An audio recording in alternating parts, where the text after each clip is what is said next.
Vamos a seguir escuchando, ¿eh? Bien. Ahora vamos a ver un informe y lo debatimos, dale. Apropiación de bebés. Citan a Bergoglio. El tribunal que investiga la causa sistemática de robo de bebés le hizo lugar al pedido del fiscal Nicholson, donde dijo que Bergoglio tiene cosas para decir. En la declaración ante la ESMA, en la anterior declaración, Bergoglio había dicho que solo hace 10 años se había enterado de lo que había pasado con los bebés durante la dictadura. Estela de Cuadra, que es hija de una de las fundadoras de Abuelas, es la que ha hecho esta denuncia. Estela de la Cuadra declaró en la causa por robo de bebés en nombre de sus padres, que ahora están muertos, y en su testimonio mostró las cartas dirigidas a la Corte Suprema de Justicia de la Nación, al entonces arzobispo Raúl Prima Testa y al ahora cardenal Bergoglio, en la que sus padres pedían por su hija y su nieta. Bergoglio lo cita a papá, y esto, como dije en tribunales, está escrito por mi padre, y es más o menos para octubre, mirá, porque fue cuando me pusieron presa a mamá junto con cientos de otras madres. Bergoglio lo cita y le da una pequeña carta a papá para que lo reciba Mario Picchi, para que Mario Picchi se ocupe del caso de la nena y mis hermanos. Él era obispo auxiliar. Me sirvió mucho lo que hacen en la ESMA, que lo citan a Bergoglio, y es Miriam Bregman, una de las abogadas de la querella. Claro, es Miriam quien le pregunta si sabía de los niños desaparecidos. Y Jorge Bergoglio le contesta, y no, más o menos hace 10 años que sé.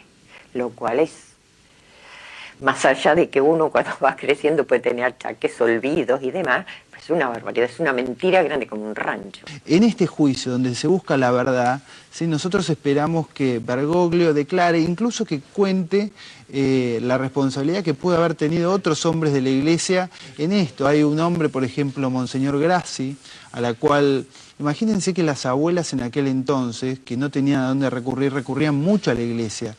Y Monseñor Grassi les tomaba una ficha, les tomaba los datos, que en definitiva fueron para perseguirlas y no para buscar a estos nietos que desde el primer momento en que fueron secuestrados junto a sus madres o sus padres, las abuelas y el resto de la familia los empezó a buscar. Nunca habían sido abandonados y por eso cualquier dato que permita localizar a alguno de estos niños me parece que tendría que ser prestado sin ninguna clase de condicionamiento, en un marco de absoluta verdad donde todos podamos hablar sobre estos temas. Veamos este caso de distinta vara. Clarín, TN, bueno, la Corpo. Cada vez que Bergoglio critica al gobierno le dedican amplia y jubilosa cobertura. En esta ocasión, ignoraron por completo la citación. Clarín, mayo de 2011. El cardenal Bergoglio aludió a los síntomas del desencanto que afectan a la gente.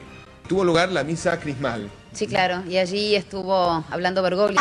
No conducir en la crispación, lo pidió el cardenal Bergoglio. Recién escuchábamos a Bergoglio. El cardenal Bergoglio pidió rechazar la coima y la mentira. En un mensaje claro que dio el cardenal Bergoglio, no lo pidió Bergoglio, ¿no? Y repitiendo.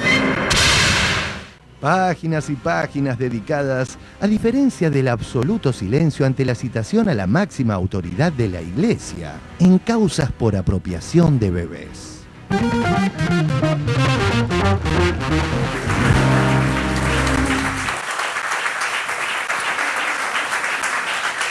Bueno, efectivamente, de esto se trata la noticia. Ahí va, salió, ahí salió. Efectivamente decía que la noticia se trata de la citación al cardenal Bergoglio en esta causa que está investigando la apropiación sistemática de bebés. A ver, Jorge, ¿qué opinas? Digo, en principio me parece que esto plantea un cuadro que vamos a tener que prepararnos para apreciar y además para mensurar en su justa dimensión. Digo, una escena alguna vez que se parecerá a aquel momento histórico en el cual Néstor Kirchner mandó a su jefe de Estado Mayor a descolgar un cuadro de alguien vinculado a los crímenes más atroces y que se exhibía como una especie de prócer. Digo, con esto no estoy hablando de Bergoglio, estoy hablando del papel histórico que ha tenido la Iglesia Católica en la vida política argentina. Quiero decir que desde hace muchísimos años se sabe la influencia que tiene la Iglesia, pero además se dejan pasar históricamente también las tomas de posición que son muy reveladoras de esto. No sé si ustedes recuerdan esta especie de congreso, iba a decir payasesco, pero me guardo los adjetivos para mí, para que nadie los escuche, que se hizo en la Universidad de El Salvador y que tenía como lumen inspirador al cardenal Bergoglio, donde se diseñaba un modelo de país que además pretendía superar a la Constitución. Digo, allí se establecía claramente cuál es el modelo que pretendía la Iglesia Católica, un modelo en el cual ciertamente no estaba ni la búsqueda de justicia, ni el esclarecimiento del pasado, ni siquiera, digamos, un gesto de pudor. Y en ese sentido yo creo que llegará el momento en que también tengamos que ver, no bastó con von Berny, que digo, que hubo muchos prelados, muchos jerarcas de la Iglesia Católica Argentina que están involucrados en crímenes de lesa humanidad, y su condición de sacerdotes no solo no los alivia de esto, sino que agrava muchísimo más el crimen. Yo creo que hay muchos católicos sinceros en la Argentina. Digo que los católicos sinceros no deberían ir a comulgar con pastores de este estilo, que además no dudaron en ningún momento en hacer comulgar a Jorge Rafael Videla, por ejemplo. Es una citación que también Bergoglio tuvo una citación en la megacausa ESMA. En ese momento pidió que digamos, su testimonio sea tomado en la sede del episcopado, y hasta allí se trasladaron los jueces y le tomaron ese testimonio. Ese es un tema, ¿no? Que manifiesta claramente el poder que sigue teniendo la corporación eclesiástica sobre las instituciones democráticas, porque tienen el derecho, por el Código Procesal, teniendo en cuenta que son jerarquías de la Iglesia Católica, de poder declarar por escrito o que el tribunal se vaya al lugar, se constituya en el lugar de la sede del arzobispado en este caso. La verdad que es un privilegio que, ¿por qué? Digamos, al César lo que es del César y al Dios de lo que es de Dios. Está siendo citado por la justicia nada más y nada menos que para corroborar si no mintió, ¿no? Porque en este caso concreto lo que sería bueno saber es con quién se confiesa Bergoglio. Porque es evidente que mintió, digamos, es clarísimo. Muy cerca de ser papa, lo cual lo hubiera convertido en infalible. Que el artículo este, que es el 250, establece que esta concesión se le da al presidente de la Nación, al vicepresidente y a los obispos de la Iglesia Católica. Lo cual, la verdad, es llamativo. Y esto, como vos decías, es la segunda vez. La primera vez fue citado, porque como él es de la Orden de los Jesuitas y hubo dos sacerdotes jesuitas que fueron secuestrados en su momento y lo nombraron, entonces tenía que ir a rendir cuentas de esto y, bueno, se constituyó el tribunal en la sede del episcopado. Y en esta oportunidad, por una cosa muchísimo más delicada, que es la desaparición de una niña, él no tuvo por lo menos la dignidad de decir, no, tratándose de una cosa donde hay una familia que reclama esto, yo me voy a ir a trasladar. Me parece que efectivamente acá hace falta remozar una serie de cosas y que lo que se empezó investigando de modo sistemático cuando fue lo de von Berny, por algún motivo, la jerarquía eclesiástica lo frenó. Yo digo, cuando hablamos de educación estamos hablando de colegios privados que se llevan una cantidad de plata. Sí. Cuando hablamos de desarrollo social estamos hablando de Cáritas, que hace presión para quedarse con lo que hizo históricamente, que es con el dinero de desarrollo social. Cuando estamos hablando de la secretaria de Niñez, la señora de Amadeo, Orlowski de Amadeo, estamos hablando de una señora muy cercana al presidente de Cáritas. Vos fíjate, hay un detalle que es escalofriante, que no lo toca a Bergoglio, sino al obispo de San Isidro, Casareto. Casareto tiene un sobrino que está juzgado, procesado muy mal por crímenes de lesa humanidad. Está en la prisión militar de Campo de Mayo. Llamó para pedir que su sobrino pase de un pabellón a otro pabellón donde está Videla. Llamó Casareto para esto. Yo lo publiqué en algún momento. No es una fuente cualquiera. Esto es así. Hizo el llamado él. Entonces digo, es una barbaridad. Este tipo de cosas se tienen que saber y se tiene que terminar con esta historia, porque efectivamente esto no hace a las creencias de las personas, sino a la impunidad completa que tienen algunos dignatarios. Gabriela. Me parece que es de una importancia enorme para la discusión sobre la responsabilidad social en la Argentina el tema de la Iglesia, porque cuando se trata de licuar la discusión de la responsabilidad social diciendo todos sabíamos y todos somos cómplices, no, cuando hablamos de responsabilidad social o responsabilidad colectiva, no estamos hablando de todos, estamos hablando de aquellas instituciones de la sociedad civil en la que en definitiva el ciudadano se acomoda en comunidad, los tiene como referente, va construyendo su trama y su relato del momento histórico que está viviendo, y fueron esas instituciones las que contribuyeron contribuyeron con la dictadura militar para que pudiera suceder y para que siguiera perpetuándose en el tiempo un crimen como es la apropiación de menores.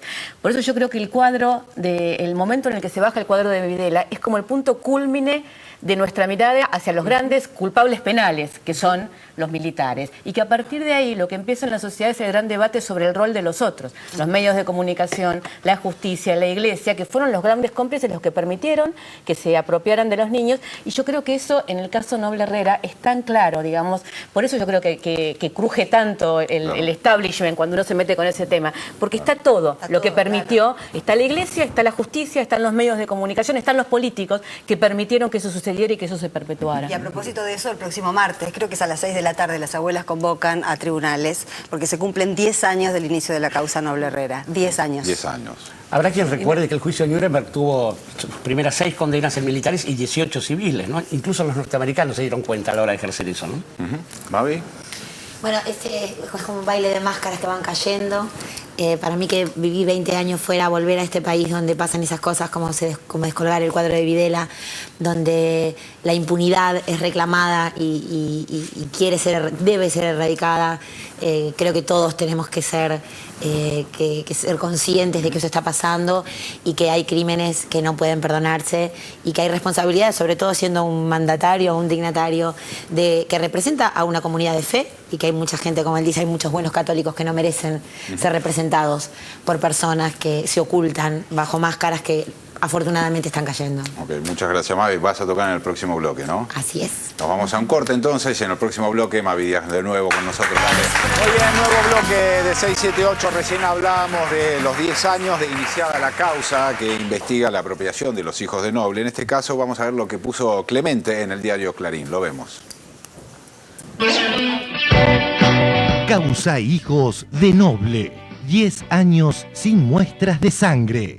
La posición de Clemente. Hubo algo muy interesante. O sea, es que Clarín decidió sacar una tapa blanca hace unos 15 días más o menos para quejarse en contra de la libertad de expresión del gobierno.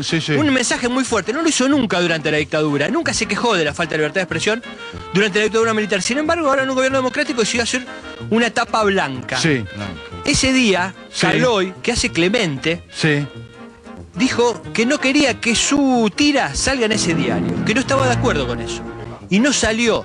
La Nelly, que está dentro del Ángel, reemplazó la tira de Caloy. Y no salió la tira de Clemente en la contratapa de Clarín. Ay, mamita querida, lo que se viene. Esto hace 15 días. Y fíjate, fíjate lo que salió ahora esta semana en la tira de Caloy de Clemente. Esto se llama un vuelto. Fíjate. Papi, ¿por qué es tan importante el mapa genético? Tema complicado de tratar en Clarín, Buenas noches para los cantores. Porque va a permitir tratar y prevenir muchas enfermedades. La corre. Fíjate. Y hasta se puede identificar a una persona por el ADN. En cualquier momento queda con Diógenes y Alnillera.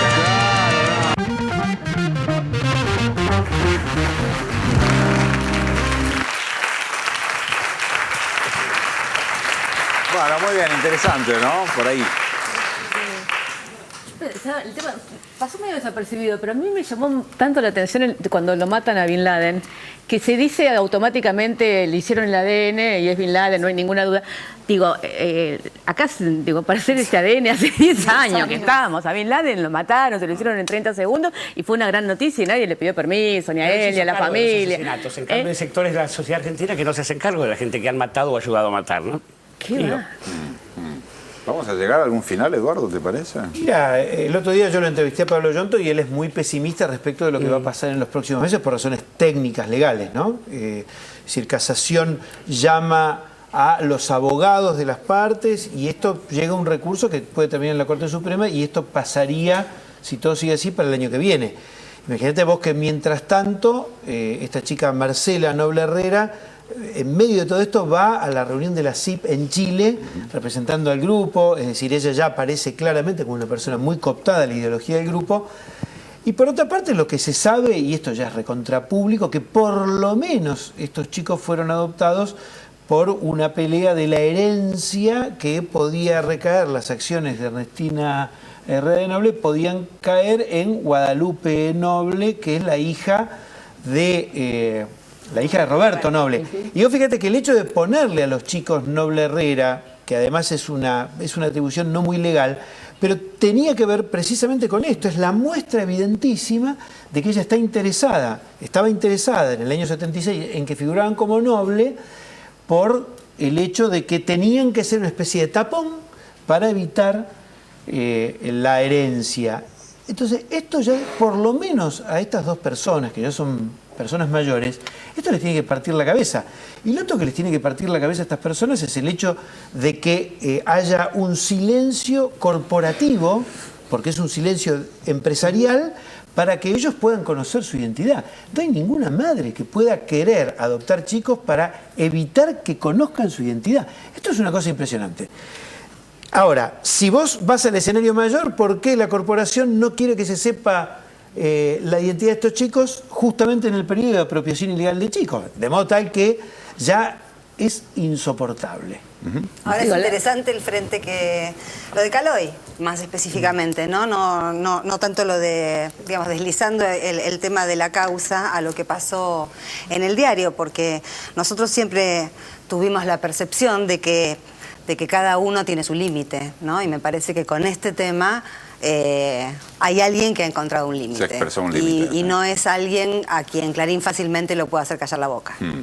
Mavi, ¿cómo ves este tema de los hijos de Noble?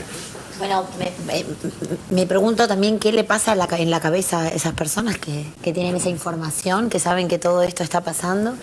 Y creo, y bueno, me recuerda a tantos hijos que han vivido en familias que los han abducido de sus vidas y ese cuestionamiento de dónde vienen y a dónde van. También la cuestión legal, yo no entiendo mucho de las cuestiones legales y por qué los procesos son tan largos como dicen.